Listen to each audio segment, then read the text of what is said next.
nosso co-apresentador aqui de Contexto Metrópolis, também analista político, para a gente já fazer uma primeira rodada aqui, o Felipe.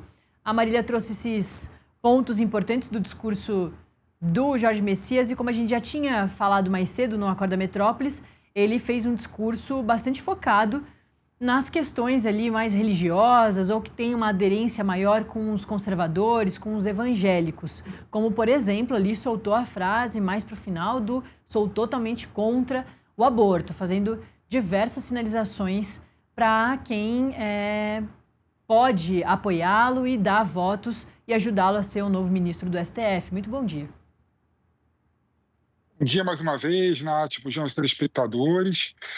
Você vê que o Messias está tentando dialogar com a oposição, né, dialogar com a base conservadora, né, do Brasil, para buscar os apoios necessários para conseguir ser nomeado, finalmente, ministro do Supremo Tribunal Federal. Né. Um ponto interessante, assim que ele entrou no plenário, né, assim quando ele foi caminhando do Senado, né, para a Comissão de Constituição e Justiça, a primeira frase dele foi Deus abençoe a todos.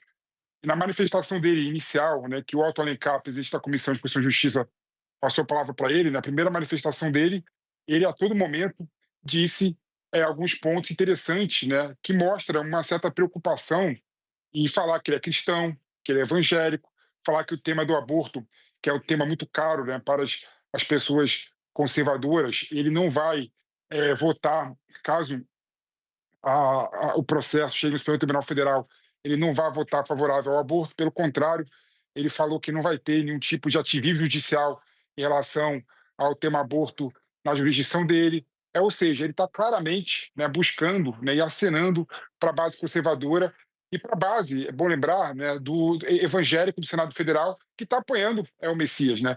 O Messias tem o apoio direto, né, explícito do André Mendonça, que é outro evangélico do Supremo Tribunal Federal, e tem apoio explícito, né, e ostensivo da base de evangélico no Senado Federal. Né? A Damares, por exemplo, foi ministra do Bolsonaro, que é evangélica, ela está apoiando claramente o Messias.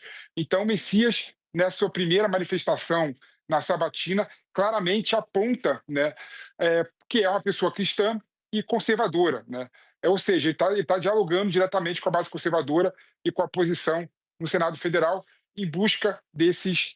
E não vou nem falar que é pragmaticamente, ele está de forma pragmática, ele está querendo mostrar que ele é cristão, né, para tentar fazer um aceno claro à base conservadora e à base de evangélico no Senado Federal.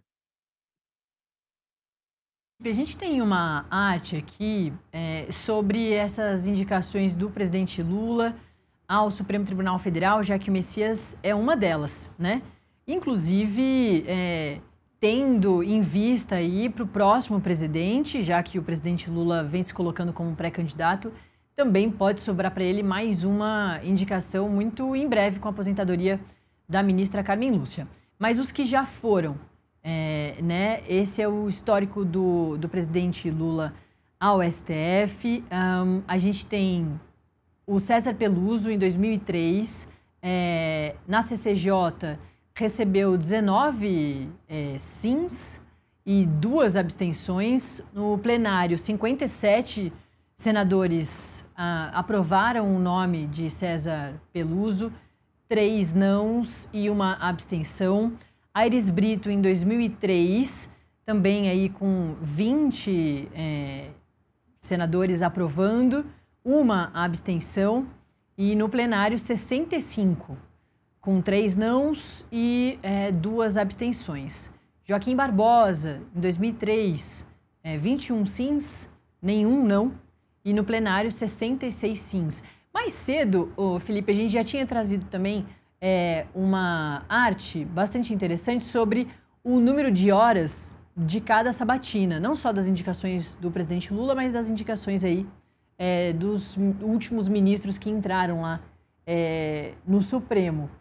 E você trouxe um ponto bastante interessante que é sobre o momento histórico, o período histórico, quando não está conflitante, polarizado da forma que está, quando não está tão complexo como está já há alguns anos, a situação toda é um pouco mais simples. E acho que com essas diversas indicações a gente também vê uma coisa parecida, com um placar mais amplo ali de sims, né, com menos nãos, a gente percebe um caminho mais comum entre o Legislativo também e o Supremo, já que, nesse caso, envolve os dois poderes a partir de uma indicação do terceiro poder, do Executivo. Acho que faz sentido a gente também fazer essa comparação, né, em relação ao número de horas lá que demorou a sabatina, que quer dizer que mais senadores quiseram questionar aquela indicação, e aqui também com o número de votação com uma folga maior, o Felipe. Não, certamente, Nath. E tem outro fator também nessa nomeação aí do Lula, né? As antigas nomeações do Lula, né? Do Eros Grau, Ares Brito, Menezes Direito, que também é interessante você ver, por exemplo, quando o Lula entrou, né? Primeiro mandato do Lula, o STF era composto muito mais por juristas, né? Que tinham uma certa unanimidade, né? Não tinha nenhum tipo de divergência em relação à indicação dele, né? Eros Grau, por exemplo, era professor titular de Direito Econômico da USP, né? Você vai falar o quê de uma pessoa dessa, né? Falar que ela não tem notória especialização, notório saber jurídico, é difícil, né? E do Lula atualmente, né? O Lula atualmente está indicando aquelas pessoas, né, que, apesar de terem os requisitos constitucionais, é bom deixar isso claro, né, notório Sim. saber jurídico e reputação ilibada, né, não são juristas, né, que estão acima da polarização do Brasil, né? Pelo contrário, né? Pelo contrário, o, o Messias, né, por melhor jurista que seja, está muito ligado ao PT, né? Está muito ligado a Dilma, está muito ligado ao Lula, né? Então é difícil você tirar o nome do Messias, né, da polarização, né? Por isso que a oposição é mais ostensiva, né? O Flávio Bolsonaro, o próprio Moro, né? O PL estão batendo muito na tecla que não vão aceitar a indicação do Messias, né? E isso tudo também. Então, esse é um cenário, esse é um tempero, Nath. E outro tempero é que as sabatinas, né, em tempos de polarização, né, em tempos de tensionamento institucional, né, você pega, por exemplo, o tempo de cada sabatina, né, é o Fachin, por exemplo, que foi na época da Dilma, né, pré-impeachment, teve quase 13 horas de sabatina, né.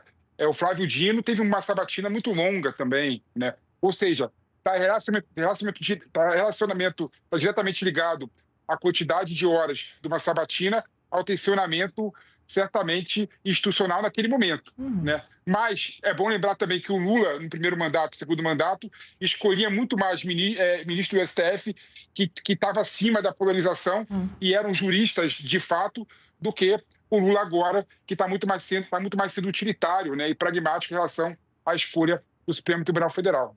Acho que ainda também na coisa do termômetro político, em relação principalmente a Zanin e Flávio Dino, chama atenção, né, o Felipe, o momento histórico daquele governo, né, o período também do governo especificamente. Mesmo sendo Lula, mas agora a gente está falando de Lula 3, e mesmo dentro do Lula 3, é uma montanha-russa, né, em alguns momentos com uma aprovação maior, outros momentos com uma aprovação menor ou uma desaprovação maior.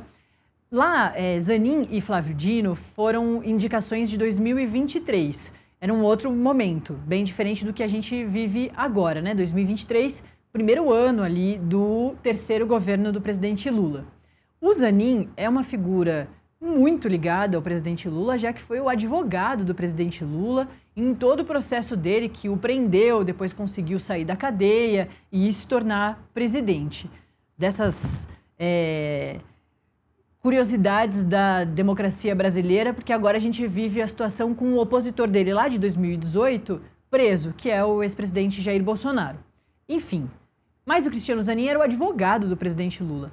E ele teve um desempenho um pouco mais tranquilo que o do próprio Flávio Dino, que não era o advogado do presidente Lula.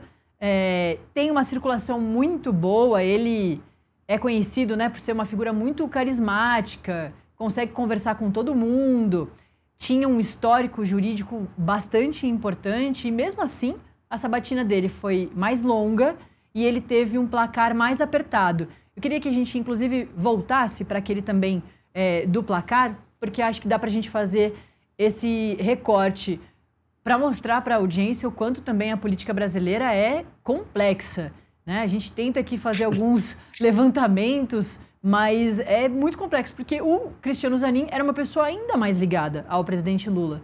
Mesmo assim, ele teve um placar um pouco mais solto, acho que de 55 votos lá no plenário do Senado, e o Flávio Dino teve um placar bem mais justo, de 47, tudo bem, uma folga ali, porque ele precisa de 41. Mas é curioso, eu acho que esse ponto chama bastante Mas atenção tem, também, o mas Felipe. tem, mas tem, mas tem um ponto interessante, Nath, quando você pega, por Aí, exemplo, ó. a votação do Zanin, teve 55 votos, né? Com o 58, ó. Dino, que teve Vamos lá. 58 votos, com o Dino, que teve 47 votos, né? É fácil também você entender, né? Tudo bem que a gente está aqui tentando elaborar alguns cenários, né? Mas, por exemplo, o Dino é político, né? O Dino é político. E o Dino era ministro da Justiça do governo Lula quando ele foi indicado, né? Eu lembro, por exemplo, que o Dino foi convocado inúmeras vezes para dar esclarecimento no Senado Federal e na Câmara dos Deputados, e tem vários embates com senadores, vários embates com deputados federais, né? Então o Dino sempre foi político, né? E do governo Lula, né? Da base do Lula, né? Ou seja, então é muito mais fácil ele criar inimizade política do que o Zanin. O Zanin, ele não é político, ele não tem uma Ué, atuação política. Apesar de ter sido advogado do Lula, né? Ele não teve uma atuação política que pudesse, de certa forma, colocar inimizade dentro da situação dele, né? Por isso que ele, como advogado, né, que não entra em discussão política, apenas defendeu o Lula, uhum, faz proximidade com sentido. o Lula, ele teve uma votação muito maior do que o Dino, que é do enfrentamento, do embate, da pancadaria, gosta de dialogar, é forte. Então, essa postura do Dino explica o porquê que ele teve uma votação muito mais difícil comparado com o Zanin, que não tem nenhum tipo de inimizade política, além de ser o advogado do Lula. E aí tem um ponto também, Nath, que é importante deixar claro para os nossos telespectadores, né, é que o Lula, nos primeiros mandatos, ele estava muito mais preocupado com a questão institucional do Supremo Tribunal Federal, indicar pessoas boas, né? E hoje em dia está sendo pragmático na decisão dele, né? Até porque, como você bem colocou, é normal, no momento histórico que a gente está passando, de polarização, de conflito institucional, é normal ex-presidente da República virar réu em processo do Supremo Tribunal Federal. Então, de certa forma, eu consigo ler e fazer a leitura que o Lula está procurando uma blindagem institucional em relação à escolha dele. Né? Por que escolheu o Zanin? Porque o Zanin foi advogado dele, tem proximidade ao Zanin, uma ligação, talvez ele consiga ser recebido pelo Zanin. Da mesma forma isso acontece com o Dino, e da mesma forma isso vai acontecer com o Messias. Né? Então o Lula sabendo desse cenário de que ex-presidente vai para o banco de réu, está querendo ser muito mais pragmático e procurar sua blindagem para se proteger do que buscar uma pessoa maior em relação a isso. A gente tem a análise do Felipe Monteiro. Olha quem tá